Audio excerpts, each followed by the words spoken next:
Bring all of who you are into your day job. Whatever is doing your head in about your current job and role will carry over into the next job or role. You can't outrun your energy and your lessons, and our energy precedes matter. How do we love our job when we hate our job?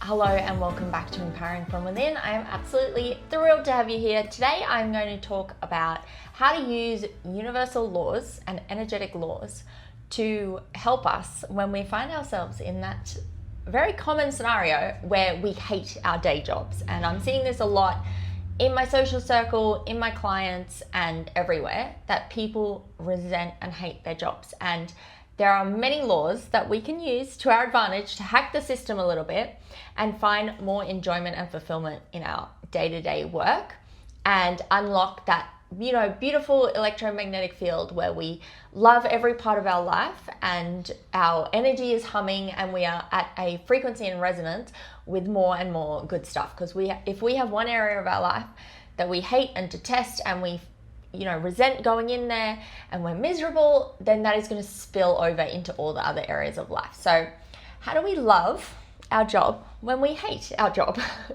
And the laws that we're going to talk about are the law of focus, where attention goes, energy grows. Whatever we focus on is amplified and magnified. We are going to talk about the law of opposing forces, which is always at play. And once you know it and you can see that you're taking up like 100% of the pro something energy, then life and the energy around you is going to have to take up 0% of the energy. And whatever we resist persists. So if you really want to leave your job, then you're going to find yourself in a circumstance where your whole energy field around you and the larger field around your energy is going to be pushing back at an equal and opposite force and saying you really can't leave your job. So law of focus, law of opposing forces, and the law of reflections is key. And then just knowing that if you are drawn to this podcast, it is very highly likely that you are an old soul. You have a higher, more elevated consciousness than the average bear out there. And people who are old souls and have a high consciousness are here to do something that is like a divine assignment, a purpose, a mission with this lifetime. And you will not feel fulfilled unless you are serving people and unless you are changing lives. That is, the old souls, most fulfilling, joyous, rewarding life is when they are here making a difference and have a meaningful job that changes lives. So that is a very key part of understanding what your purpose and mission is. And even though you might be, let's say, a doctor's receptionist or a lawyer or a stay-at-home mum right now, that is still part of your mission and purpose. And that is still giving you skills and qualities and knowledge that you need in order to fulfill the entirety of your soul purpose. And even your challenges and obstacles in life are all part of your mission. So it's about taking all of who you are into your day job and your most authentic self. Because if you are someone, let's say, who is spiritual or who is really into self-development or who really loves gardening, and you don't take that part of you into your everyday job or your role as a stay-at-home mum or whatever season of life you're in, then you are missing out on true fulfillment because you're not able to be yourself and you're being some other version of yourself, which is, putting on a performance and living in ego, trying to get approval from everyone outside of you and people please and be who everyone wants you to be. But also you're missing out on giving everyone the life change around you that they might need from you.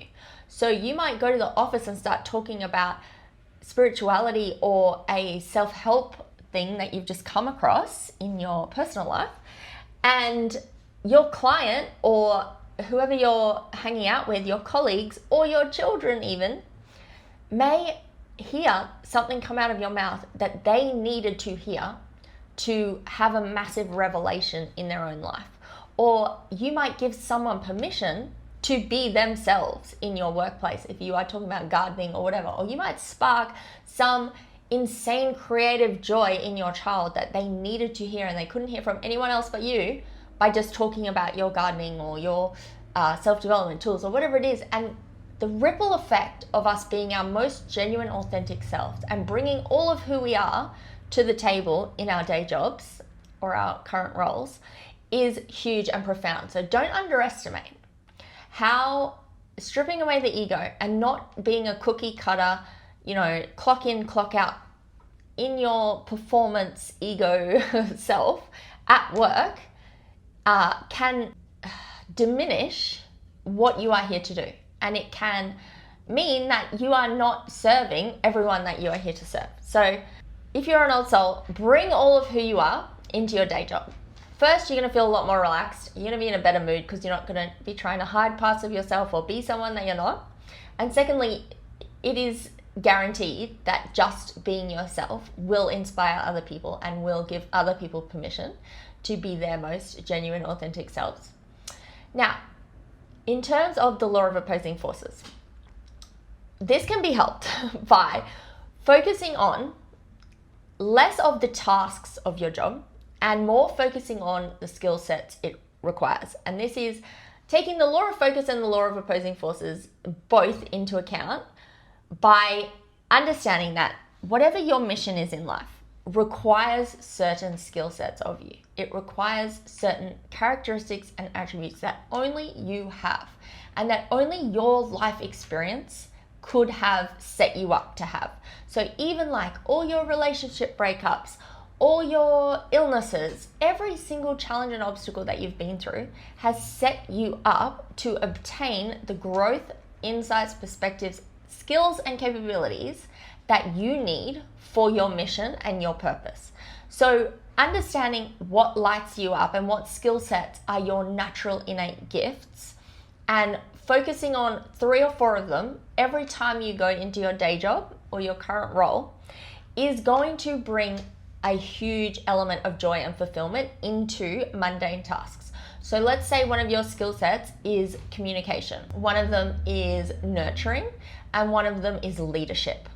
Well, instead of sending just like 10 emails in a row and having to have client meetings and having to pick your kids up from school, depending on what your day job entails, suddenly now you are actually engaging your genius, brilliant skill sets and sending emails in a tone that incorporates your leadership in a way that uses your care and nurturance and using your brilliant communication skills and trying to engage and up-level your communication. Like if you wanted to grow and engage one of your skill sets and it was communication, well, hanging out with a toddler all day, if you're a stay-at-home mom, is a genius way to up-level your communication.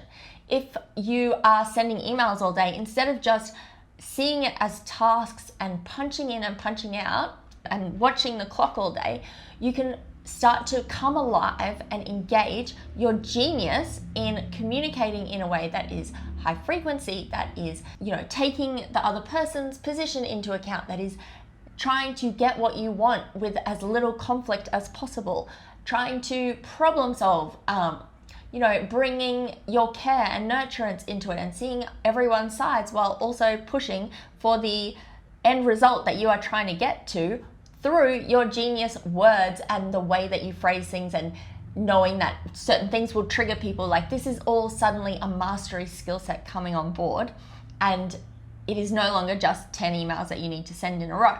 Same goes for interacting with your colleagues. If you are someone who lights up from care and nurturance and communication, well, you can bring that into the morning coffees and suddenly you're not like, I need to be here for no reason and you're focusing on all the things that you could be doing or how it's wasting your time or you hate, these 5 things about the job. Your law of focusing your genius and your skill sets and the impact that will have on your creative field and your electromagnetic field where you are lit up and growing and using the assets and skill sets that only you have will make you so much more magnetic and make you excited and pumped to go into your work, and you will see it as an extension of just you being your most genuine, authentic, lit up self, rather than punching in and punching out at the start and the end of the day. Same goes with being a stay-at-home mum. There is a reason for that season if you are currently a stay-at-home mum. And even if you're not a stay-at-home mum, but you're a mum and you feel like, oh, I just need a weekend without the kids, or I just need a night where I'm not engaging with the kids, if you're suddenly seeing it as an engagement of your innate qualities and assets and skill sets, then the interactions you are going to have and the activities that you are going to organize and the creativity and the fun and the fulfillment is going to be so amplified. And when we are focusing on that and focusing on our genuine, unique value that we are bringing into all our roles, then we are setting our life up to just expand and magnetize and amplify all the brilliance and all the things that we love to do and the things that light us up, rather than saying like, I need to put these skill sets to one side while I go hang out with my kids or I go and punch in at my day job. We can bring all of who we are, and we can law of focus all the brilliant skill sets that we are bringing. Now, law of opposing forces will also be dissipated when we are proactively loving our job, because if we are taking up the position of I hate my job and I'm resisting my job, well, it is going to lock your job into place even harder. Whereas if we are seeing it as something that we love and willingly do, well, our life is only going to start reflecting back to us the fact that we are engaging in activities that we love and want to willingly do. And so before you torch down your job and quit your job, try engaging with your skill sets first for at least a few weeks to months, because it is going to change the game. And even if you quit your job because you truly can't bear it, or you quit whatever role you're doing, whatever is doing your head in about your current job and role will carry over into the next job or role. You can't outrun your energy and your lessons, and our energy precedes matter. So if you have reflections and are triggered and resentful and annoyed at your current workplace and you quit and go to the next one, it's only going to get louder. So you may as well, while you have a bird in the hand, start engaging your skill sets and then working with the law of reflections.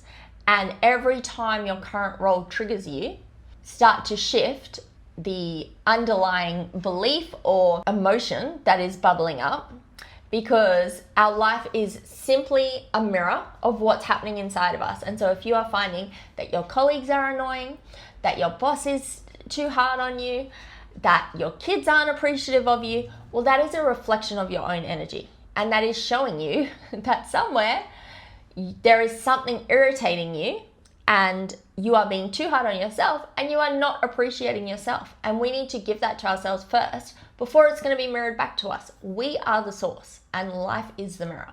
So use the opportunity of hating your job to be like, right, I'm going to engage my skill sets and I'm going to shift all my reflections so they don't get louder when it's time to actually leave, because it's going to expedite your growth and it's going to expedite you getting more and more and more in line with your exact soul mission and purpose. And the next job you have will be even more aligned, even more joyful, even more fulfilling, and with less reflections. So if you get a reflection at work, we know what to do. We've covered this in previous podcasts, but as a refresher, a reflection is a trigger or a difficult emotion that is popping up in an area of life.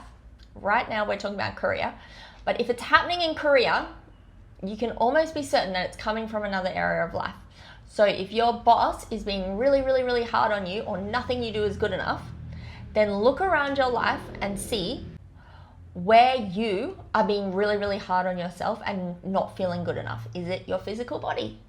Are you being super critical of your physical body? Are you being harsh about your mental processes and how you show up in the world? Are you beating up on yourself every time you go out socially? Is it coming from the social area of life? Again, The 8 areas of life have been covered in previous podcasts. I'll run through them quickly here. Career, family, financial, mental, passion, hobby. We need a passion hobby in order to feel passionate and enthusiastic about our lives. Perhaps if you feel completely passionless at work, you need to sign up for a passion hobby. I'm currently doing horse riding and loving it.